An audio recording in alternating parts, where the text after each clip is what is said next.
Which one of us are you? This is a nightmare. Hey guys, what's going on? Today we're talking Loki Episode 5, Journey into Mystery. Yeah, we are, Josh. And is this journey into mystery worth exploring? Well, stick around because we're about to find out.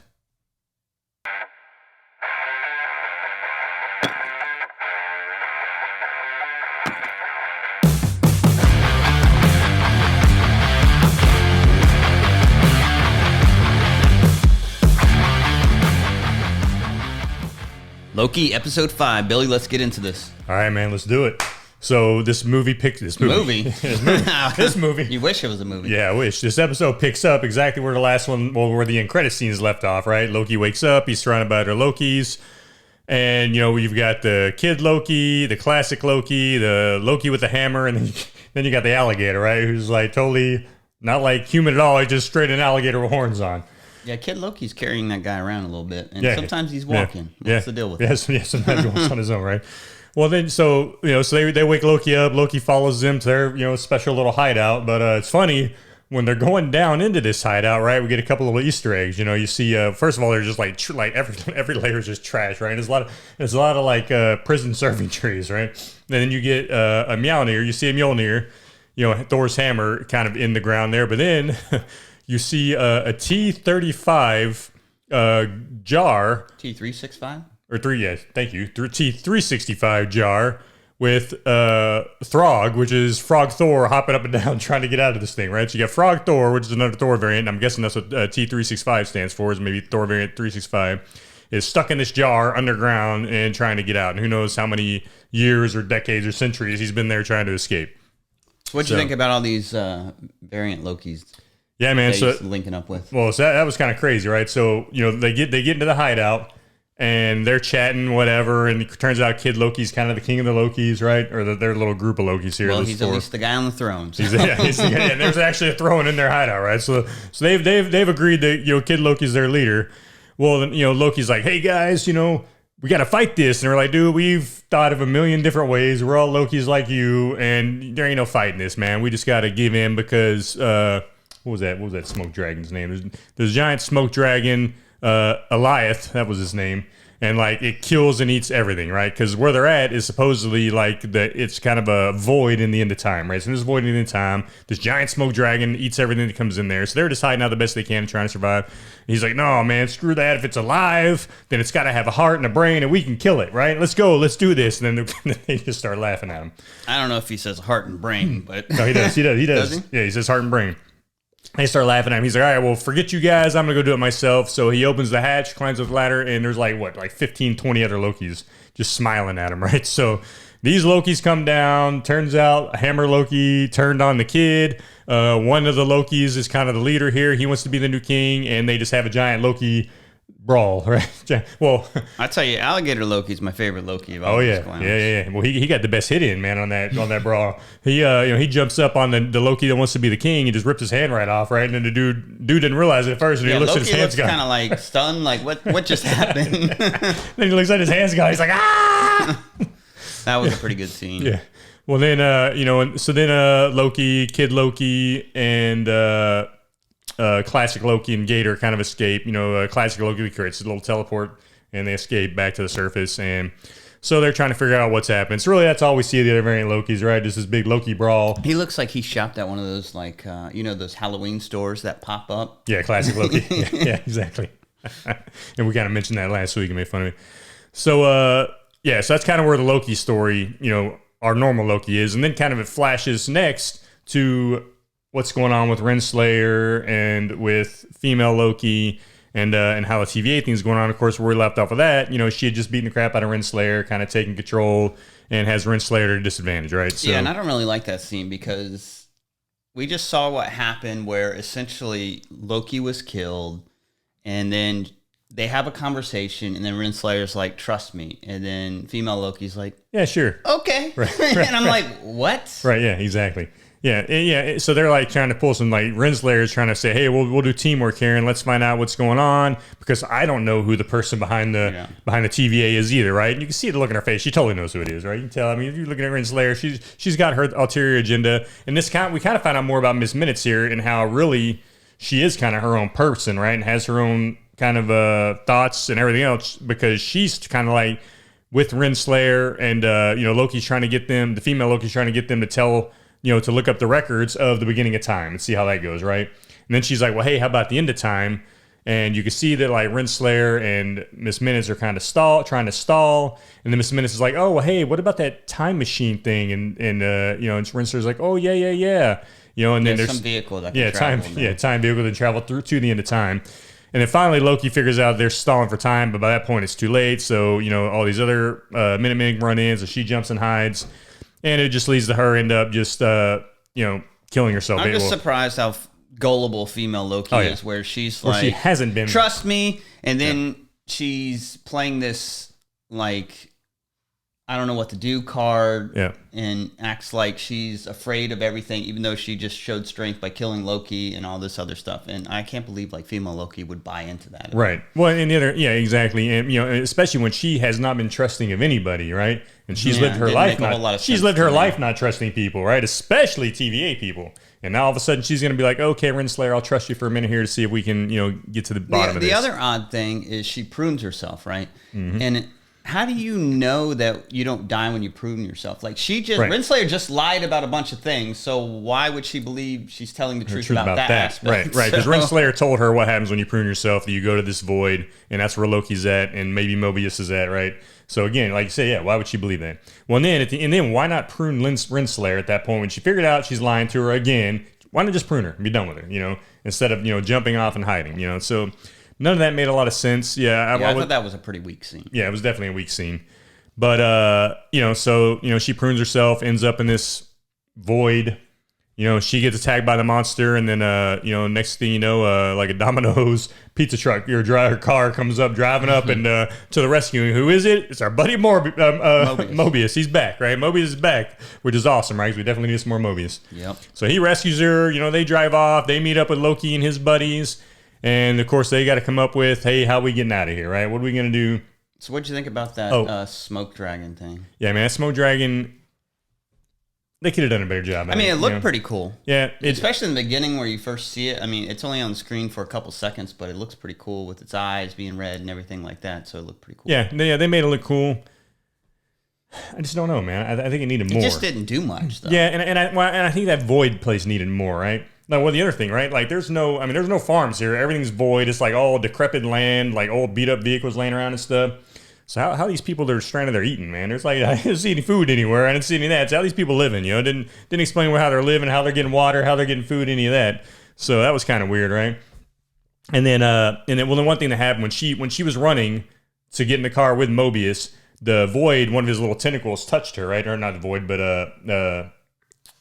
Alioth. The smoke dragon, and she for a second kind of like read his thoughts, so she's like, oh, okay, this thing is, I can enchant this thing, right? So she gets back with Loki, with the other Lokis, kind of gives them her plan. Mobius is on board, and Mobius is like, all right, well, one thing she did was she took Renslayer's little time jump thing, right? So she's got this on her, so she hands that to Loki, and Loki's like, nope, I'm all. Yeah, and I guess when she got pruned, she took that with her. Yeah, she took it with her. Yep. Yeah, seems kind of odd again. Right, exactly, because again, she didn't even know she's gonna be alive or not when she got pruned. And then so she's got her little time thing. So she tries to give it to Loki. He's like, nope, I'm all in with you. If you're staying, I'm staying. Because they had another little moment in this show, and then just like they do it last episode. And then so she hands it to Mobius, and he's like, all right, cool. I'll go back to the TVA, and I'm gonna burn that place down. What will you do at the TVA? Burn it to the ground. And then he's like, hey, guys, you coming with me to the other Lokis? They're like, nah, this is our home now. We're staying here. And it's like, what? I don't know. There was a lot that didn't make sense. Right. And there was a lot of assumptions being made, like, this monster is guarding the key to the timekeepers. Like, how do you know that? Right, that just pops in your head, and you're like, I'm going all in on this theory. Yeah. Even though I have no evidence to back this up whatsoever. Yeah, exactly. Yeah, and that's the thing, right? So they're figuring out, okay, this thing, there must be a way out of this place. And it's got to be through that monster. That monster must be guarding the gate that leads to the person that is behind all this nonsense, right? That we're dealing with right now. Alioth. And I don't. Why would this timekeeper guy be hiding in there? I don't know. Right. Exactly. But this is the theory they go with. So they're like, hey, we're all in, whatever. So they go to face off with Alioth. Both Lokis do. Well, Loki and female Loki. The other Loki, the other three Lokis just kind of walk off, and they're like, hey, we'll catch you guys later. This is our home now. So they go to face Alioth, and she's like, hey, we got to wait till, we got to survive until, and prior to leaving, Kid Loki gives Loki a sword and says, hey, you'll need this, right? So he takes the sword from Kid Loki. Turns out it's a fire sword. So they're in front of Goliath, just both, Loki and female Loki, and she's like, hey, he shoots these little tentacles out. We got to wait for him to shoot these tentacles out before, so I can get a hold of one of them, and that way I can enchant him. And she's like, and by the way, we're going to enchant him together. And he's like, what do you mean? I don't have the enchanting power. And she's like, yeah, you do. She's like, you've got it in you. We've all got these powers. You just got to find it in yourself. You got the heart. Yeah. So he's never used it before, but he's got it. He's got this power, right? So he's like, sure, I'm all in. So like they're just all in with all this crazy stuff, right? There's a lot of craziness going on here. Well, so then they're like, all right, well, how are we going to create this diversion? And then all of a sudden you see this giant Asgard kind of city being built in the background. Turns out, classic Loki, because, we all saw that he's got the power to create illusions, right? So he creates this giant Asgard illusion, and they're like, whoa, that dude's super powerful. And she's like, how is he doing that? And Loki's like, I think we're more powerful than we think we are, Yeah. Which is kind of talked about last episode, too. So, of course, this thing's going after classic Loki. While they're, waiting for the tentacles to pop out, classic Loki finally gets eaten by this thing. And finally the tentacles pop out and they're able to merge with this thing, right? And together, they're holding each other's hands. And then she grips tighter onto Loki's hand, like, come on, we got this. And they finally break through on it. And then you see the portal open up to some other world where there's like a flying car and something in the background. And evidently that's where the puppet master is hiding, who's controlling all of the whole timeline thing. So, and that's kind of where it leaves us right there. So... Yeah, and there's no post-credits or mid-credits. Yeah, no post-credit scenes, like so what'd you think, man? I thought it was one of the weaker episodes. I mean, I get this episode was kind of needed to progress the story, but it just seems like it was rushed and not well thought out in my mind. Yeah, there was a lot of, like you said, there was a lot of stuff that was just insinuated and a lot of stuff they just said, sure, we're all in on this, when they really had no idea. It was kind of like, what? Again, the stuff with Loki. And I mean, you had the time tablet. You could have just gone with Mobius and back and then maybe figured some more stuff right, out. And then came back. Talked to Renslayer some more. Yeah, exactly. And there's plenty. So, yeah, I didn't think about that, but you're right. Yeah, they could have all went there, defeated Renslayer, talked to her more, made her talk, made, Miss Minutes talk, whatever, got more information, and then went back into the world. That would have probably been a better plan than going all in on this other thing. Right, exactly. Yeah, because then they could have just pruned themselves again and went back in. Yeah, no kidding. Yeah, I didn't think about that. But no, you're absolutely right. So, yeah, there was a lot of stuff in here that they just didn't do a very good job putting together. And it was definitely the weaker episode of all of them so far, I think. Aside from the first one that was just, in the first one as an episode was better because you didn't have all these weak links going on in it. But again, it was just a slower episode. But this one, yeah, definitely a lot of stuff that was just like unbelievable even for this world because they lead you to believe these people are smarter, right? Especially these Lokis. But now they're just falling for this nonsense, especially female Loki falling for this crap and Renslayer. Yeah, it did make a lot of sense. Them just assuming that, hey, you know what? Yep, this thing must be living. We're going to go enchant it. It's like... I also didn't understand the scene where Kid Loki has like a remote control and a Navy ship comes in. Yeah. I was like, what is going on here? Yeah, exactly. Yeah, dude. It's like they use that ship as a distraction. At least they thought they were going to. Right, and it's like, did he use that control to bring that ship in, or it never even explains what this controller is, right? So yeah, that's another thing. It's like, okay, what's this controller this kid's got, and if he can bring stuff in with it, then why can't he take stuff out with it, right? Like, I don't know. I'd like to know the mechanics of that controller. Right, yeah, exactly, and that's not explained at all. It's just like in that one scene where he's like got it in his hand, and they're jacking around. So yeah, I don't know, man. I think that was just brought in to show the power of Goliath or something. I don't know. Yeah, no, it must have been, because what there was no other purpose for it, right? Because if that's all this kid can use it for, then what's the point of having that thing, But yeah, so a lot of stuff in this. And it wasn't a horrible episode. Just they should have done a much better job explaining stuff, and it was almost like they were just lazy putting it together. I think they were just lazy. Didn't think about all the things. From the past, like, hey, Lokis are a lot smarter than that. They're not going to fall for this nonsense, and they just let them fall for everything. And then they're like the master tricksters. So right, exactly. I'm like, what's going on? You just falling for this? Yeah. The oldest trick in the book here? Yeah, again, and especially Lady Loki, female Loki, who has never trusted anybody, and has been very smart, and she's avoided the TVA for like 15, 20 years, So for her to all of a sudden start falling for that kind of nonsense, it's like, nah, man, nah. I can't buy that. But, so yeah. So even her motivation for doing that, it's like she was trying to get to Loki, and then when she was with him, she's like, my goal here is to do this one way or the other. I don't even care about you anymore. Right, yeah, exactly. And I'm like, well, you just risked a lot getting to him. Right, when speaking of motivations, they bring B-15 back for like a minute, right? Yeah. So you find out that B-15 they didn't purge her, they just can't, or what do they call it? Whatever that word is. But they, they like put her in lockdown. Yeah, they put her in lockdown. and instead of sending her to the Void. And then so Renslayer's talking to her for like 2 minutes. She's like, well, why'd you turn on us? And she's like, she didn't add a whole lot. She's like, he wants revenge. Right. She's like, well, what's her motivation? She's like, her motivation is revenge, And she's like, and then Renslayer, of course, I think she's lying to B-15. Well, I'm trying to figure out what's going on too. And so she's like, well, the difference between her and you, and she's going to find out first, is you just want it and she needs it. Yeah. And then that's like all we see of B-15, then they lock her back up and that's it. So I'm not sure what the purpose of that was. I'm not even sure that's a correct statement either. Right, no. And I'm sure what they're setting that up for is Mobius is probably going to free B-15, right, in the next episode. I'm guessing it's probably what's going to happen with that and probably setting that up for that. But why I don't not? really care for that. I would much rather see her killed. Like, there's no point in keeping her alive. She has no information, so... No, and Renslayer freaking purged Mobius, who's like her favorite guy. You'd think she'd have no problem purging B-15. That was the case. She turned on her just the same. So yeah, or pruning. That's what they call it, pruning. But so a lot of stuff in here that was just didn't make a lot of sense. It just seemed like it was lazy and just wasn't thought out very well. But I mean, again, it wasn't horrible, but they should have done a much better job with it. I thought. Because I feel like Renslayer's looking for a sense of purpose as well. She wants to get to this guy. Right. So. I think her motivation is just as strong as female Loki's, but yeah, but then it's like Renslayer's saying she wants to get to this guy and she doesn't know who it is. But again, is she lying? Does she know who it is? And maybe he's separated her from him, so she wants to get back to him, right? Maybe he's kind of trapped her in the TVA, and and it's like, all right, hey, I'm just gonna leave you here to run stuff. I'm gonna go do my thing. So maybe she got motivation there, trying to get back to him. Again, if it's Kang, especially, right? So, yeah, who knows, man? Oh, Miss Minutes acting like one of those old Pentium processors, man. That's All right. of a sudden, she can't, get anything anymore. Oh, yeah. Yep. And you could tell, again, that she was lying as well, right? So Miss Minutes is totally, has her own mind. Well, Renslayer asked her, too, I need all, the files from the beginning, the origin of the TVA, and she's like, that's going to take a while, yeah, that's right. That's asking a lot. Right, so maybe, again, the person who's completely in charge really doesn't want Renslayer finding them at this point or something. So, who knows, maybe... But yeah, you could definitely tell there was shadiness, with Miss Minutes to Renslayer as well. So that's a good point.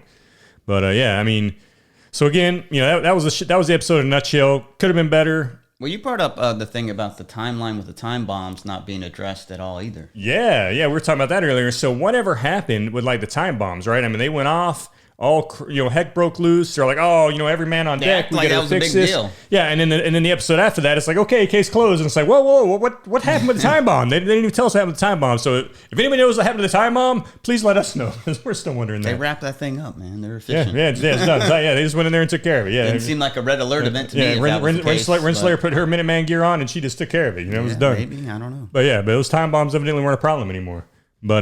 But I hope they're setting up for a good last episode. Oh, I hope so, man. I hope this last episode is phenomenal. I hope King the Conqueror or whoever it is going to be good. Mm-hmm, definitely. And I'm also curious if they're going to resolve that or if that's going to flow into the next movie or whatever. Yeah, I'm guessing that's probably going to flow into Multiverse of Madness, in the Doctor Strange movie, most likely, I'm sure that's a lot of other people. So do you think you'd be satisfied if they don't wrap it up and it just flows into something else? I'll be satisfied as long as we find out who it is and kind of the motivation behind it and all that. If they don't wrap it up and they leave it open for a season 2 or they leave it open for for Multiverse of Madness, I'm fine with that. As long as we at least get somewhat of an understanding of what's going on, right? I'll be happy if we can get some kind of understanding. Okay, what's going on? Okay, we understand now, right? What's your prediction for female Loki? Is she going to make it? Is she going to be a part of this universe now? I don't know, man. That's a good question. I could see them making her part of the universe, but then at the same time, I could see them not doing it, right? I could see them saying, all right, she served her purpose with this series and killing her off, I'm hoping something bad happens. Or sending her somewhere else or whatever, I've seen Loki survive death many times, so I'm I enjoy the show, but I don't really need any more Lokis in any more movies. Right. Well, and all these Lokis have survived death many times, right? They're even talking about it. We're in that little underground bunker together. Like, oh yeah, So, and of course, and they're all telling their war stories of how, how they, created their Nexus event, right? So, but yeah, no, that's a good question, man. I'm more apt to say they're probably not going to include her in the future, but who knows? All right, Josh. So what's up, man? What would you rate this episode? 2. A 2? No. Seriously? No. I would probably... Would I give Lamentus 1? I think you gave that a 7, I want to say. Maybe an 8. You gave it a 7. No, you gave it an 8. I think I gave it... No, I wouldn't have given that high. This is probably one above that, but a notch below every other one. So I thought you gave Limited Swan like a 7 or an 8. Or no, you know, I guess you really didn't like them. Maybe you gave it a 6. yeah, I think I probably gave it a 6. All So right, I'd probably give all right. this one a 7, and that to me is being pretty generous with this. Yeah, so that's the thing. I'm trying to think if I've given. I think I gave the first one a 7. This one was probably on par with the first one for me. Really? Yeah, so I like the first because one I much wasn't. better. I mean, I wasn't a huge fan of the first one only because it was like the scene setter, but it didn't really set up a whole lot of the scene for you. So I gave that one a 7, and I think I'm right about there on this one as well. I think I'm going to give this one a 7 as well, only because it could have been so much better, right? Had they explained more, had they not made the Lokis just kind of. This should have been a great episode. Oh, it should have been a great episode, right? And they could have been. Like, they set it up to where it could have been a great episode, and it just fell flat because Especially all the coming stuff off we that talked last about. one where you think 2 people may have died until you see the mid-credits. Yep, exactly. But, unfortunately, they didn't make it a great episode, so that's where I'm at. I'm at a 7 as well. All right, guys, that was our review of Loki Episode 5. We hope you enjoyed it. Please tell us what you think, especially if you figured out what was going on with those time bombs, because we sure haven't. But hey, if you like our show, press like and subscribe, and we'll catch you in the next review. We'll see you guys. It is Journey into Mystery, right? Yeah, let's double check. We want to do it again? Do we need more enthusiasm? Yeah, you definitely sounded a little sleepy. I was like, is it Journey into Mystery? Why are you pointing so aggressively? Why are you yelling at them? That's good. Why are you yelling at them, Billy? You don't need to yell at people. Yeah, excitement, man. It'd be excitement. So what would you rate this thing, Billy? Oh! Oh, shit. Well, all right, we're going to do that real quick. Oh, what would you rate this, Billy? Oh, you didn't rate it. Yeah, we're going to do it. Yeah, you didn't rate it, did you? All right, you ready? Forgot about that, Billy. Forgot about that. A review with no rating. I give this a 7. Did you see Frog Thor in a jar? It was not a frog Thor. Yeah, it was. I paused it and looked I at it. paused it. It was just a normal. It was just like a normal Loki or Thor. No, it was a Frog Thor. Did I pause it and scaled it And up? I paused it as well. Let's see. Frog Thor. It wasn't a frog. It was a man. It wasn't a man. It for sure was a man. Yeah. See, totally a frog, dude.